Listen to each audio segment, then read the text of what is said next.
My pleasure to welcome to the stage His Excellency Mr. Yasser El Kady, Minister of Telecom of Arab Republic of Egypt. Thank you. Good morning, everybody. So it's a great honor and pleasure to be here today. Well, actually, I would like to extend my real thanks and appreciation to Mr. Tony and all of the organizers to bring me here to address all of this thing which is, well, telecommunication, information technology floor that I'm seeing right now. So most of you are my colleagues, and we have been knowing each other since a very long time. I'm very happy to be here. And Mr. Yunus, Mr. Wissam, we are very happy in Dubai. So thanks for making Dubai more happier, and we are looking forward. And it's a great opportunity actually to address all of the audience and build on what you have stated. So I have been preparing some sort of a speech to all of you, but having heard all of what you have mentioned today, Mr. Yunus and Mr. Wissam, about the Smart Dubai. So let me start by how we can link this Smart Dubai with the government's sustainable development. So most of the governments right now, worldwide and in the region, they are always thinking and building the plans, and they are executing on the plans of sustainable development. So just to share with you, in Egypt, we have built the plan of the 2030 Sustainable Development Plan and Strategy for the country. So ICT is becoming one of the main pillars or the most important pillars when it comes to building the sustainable development for each and every country. And for Egypt, it is very important, and you can find that the ICT is becoming in all of the dimensions of the 2030 Strategic Development Plan for Egypt. Why? I've mentioned, well, during the last presentation, we have seen, figures when it comes to political support. And this is very important. Well, if you have a plan, you have a strategy, without having a real high level of political support, so the strategy and the plan could be executed, but it will be executed not in a very strong way. So having the support from the political point of view, it gives you a lot of support.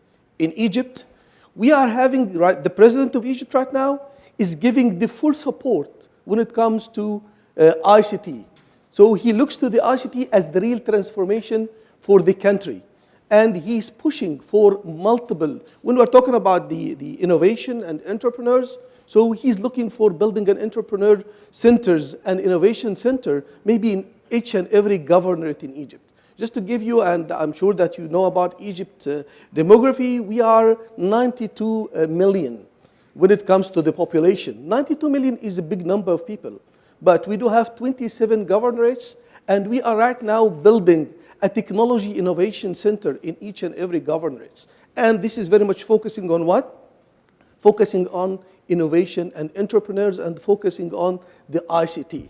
We have started building the technology parks across 7 governorates. We have integrated already in 1 year in 2 governorates, plus definitely Cairo, because Cairo does have the smart village and the smart village in 6th of October and the other smart village in Maadi.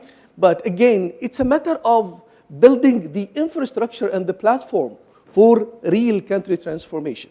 When it comes to smart cities, I think that this is a great initiative. But it's not just an initiative here, it's an initiative that it is executed now. And the smart city, or building a smart city, is not an objective by itself, but the objective is happiness. And this is very important. And not just happiness, but ease of doing business. So again, as part of the plan for Egypt, well, the smart cities is right now on the table. So the new capital of Egypt is going to be a smart capital and smart city. And we are going to share, or we are going to leverage all of the expertise that all of you are having, and all of the expertise definitely that Dubai is having and is building right now. So we are in the build of the smart city in the new capital of Egypt. And when we are talking about the new capital of Egypt, we are talking about almost 25 square kilometers. Well, this is the first phase of the new capital of Egypt. So this is how big is the smart city that we are looking for, and how big that we are talking about how we can deliver the proper and right services to 92 million population. And this is very important. The other thing is just not talking about the sustainable development, but there is multi-dimensions when we are talking about sustainable development. It's, well, the smart city, how to deliver the proper and right services to all of the citizens, and this is very important. Well, Egypt is having different topologies and different demography, and I'm going to talk about it during the panel discussion, because we are having some sort of specifics that maybe some of the other countries doesn't have, not just the big population of 92 million, but there is a lot of different services that even the government is providing to the citizens that it's not provided to by any other countries.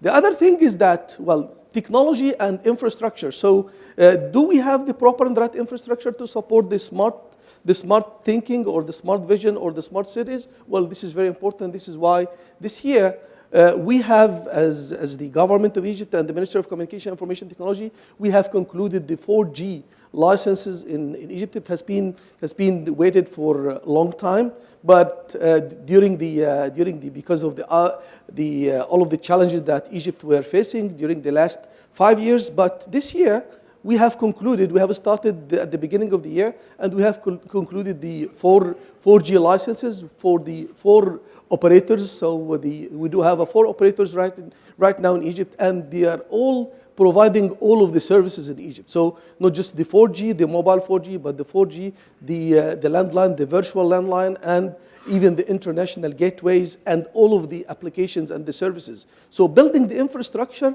was one of the most important things. And guess what?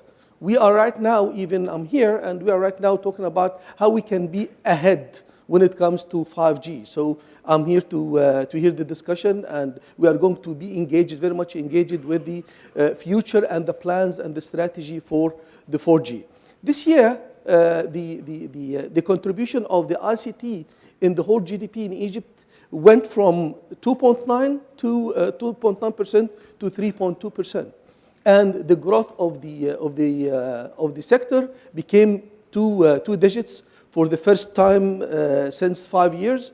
So right now it is becoming 10.5%, and we are expecting the next year is going to be more than 11%. So we are in the right direction. We believe, and with the support of the political support that we do have, we believe that we are growing and we are focusing the proper and right way when it comes to this. So infrastructure and smartness and delivering services to the clients, or delivering services to the community and to the citizens. Well, this is one of the first priorities for the government. We are right now even changing or reshaping even the way that we are delivering the services across the whole country. So when it comes to the postal authorities in Egypt were just delivering the normal postal things. Right now, we are transforming all of the postal authorities in Egypt and the postal offices. They are becoming like a real financial inclusion, delivering a lot of services to all of the customers. We do have 4,000 postal office across the countries, 4,000. So they are everywhere in the country. They are in each governorate, in each village. They are across the whole governorates, and they are doing a real financial inclusion when it comes to all of the services, providing all of the service to the citizens. Plus, even they are providing the micro and macro financing when it comes to some of the small and medium enterprises. Well, this is how we are looking to the ICT as a real platform for a real transformation for a country, and a real contribution when it comes to economy, when it comes to small and medium enterprises, and when it comes to how we can contribute the right and the proper way as the ICT sector.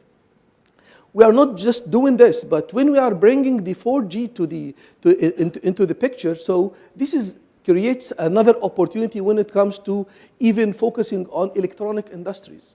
Because if you look to the number of the smartphones that it is in Egypt right now, it is just 5% of the total phones in Egypt. And I have to tell you that the number of population in Egypt is 92 million, and the number of phones in Egypt is 98 million. So 5% of this 98 million are just smart. So this is creation of another opportunity, which is building an infrastructure of manufacturing the smartphones and electronic manufacturing facilities. And guess what? Over the last 6 months, we do have 4 manufacturing facilities for big names that they are coming to Egypt, and they are going to start providing and even building their own smartphones in Egypt. So big names that they are there right now. They are going to start the manufacturing by the first quarter of 2017. Not just for Egypt, but this is another great opportunity to even export outside Egypt. So again, we're not talking about this just the ICT from the point of building an infrastructure of how the ICT can develop or can affect itself, but it is a real country transformation. We are looking for how ICT is helping and is supporting when it comes to education reform system. So when it comes to the SLP or the Smart Learning Program, and this is something that we are sharing right now with the government of UAE and the government of Dubai. Again, we are sharing some notes on this. When it comes to the healthcare system, when it comes to a lot of different applications that we are looking for and different services, because there is some services that no other country is delivering, like the subsidy. So Egypt is providing a subsidy after all of the recent devaluation of the Egyptian pounds or the economical restructuring in Egypt. So right now we are building the social safety net. How can ICT help and support when it comes to building the proper and right infrastructure and the database for the social safety net? So this is another very big national project that we are handling right now, and this is under the auspices and with the support of the president, is building a national database, making sure that all of these databases or the databases in Egypt are all interlinked and all integrated and connected. So again, it's country transformation. We are looking for the ICT and the telecommunication information technology, not just as a luxury, but it is a real pillar when it comes to real country transformation. Again, I really appreciate the opportunity to stand in front of you and address all of these distinguished guests about what's the vision. Well, it's very, very short about the vision, what we are executing on, but we are executing in a very fast way. We have done a lot during the year of 2016, and we are having the year 2017, which is again a year ahead of us that we are going to execute on a lot of different activities as well when it comes to innovation and entrepreneurs, when it comes to smart cities, because we have a mandate right now that it's not just the capital of Egypt to be, the new capital of Egypt to be a smart city, but every and each city that it's going to be built from now on, it's going to be a smart city. So we are talking about at least right now 5 smart cities across Egypt, and we are not going to leave the old cities like the old Cairo and all of this stuff to be not smart. So at the same time, we are building the infrastructure and making sure that, the whole citizens of Egypt, that they are going to enjoy some of the services. And again, thank you very much for listening, and looking forward to see you again. Thank you.